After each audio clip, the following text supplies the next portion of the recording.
Hey guys, so as we mentioned, we talked about the precordial lead placements and the limb lead placements. One thing I want to mention is there are a few exceptions that we're going to talk about precordial lead and electrode placements.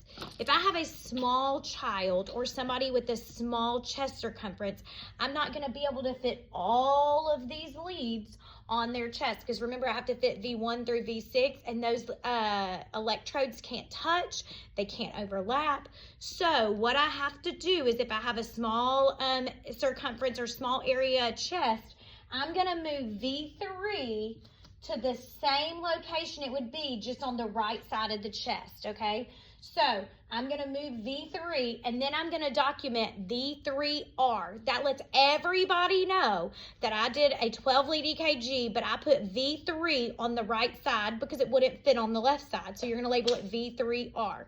Okay, so that's what you're gonna do for a small chest, because remember, they can't overlap. You're gonna move V3 to the exact spot it would be in, just on the opposite side of the chest, okay? That's the one you're gonna remove, because remember, V3 does not have an anatomical location.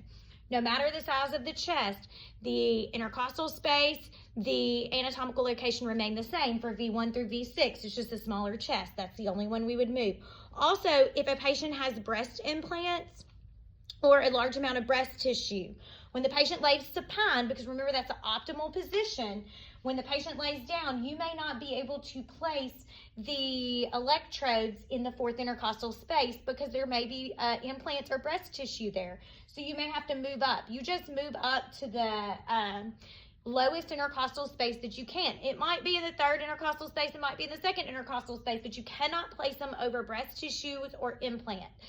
Also, please note, when you're placing these, you must place these electrodes underneath the breast tissue. You cannot place them on top of the breast tissue.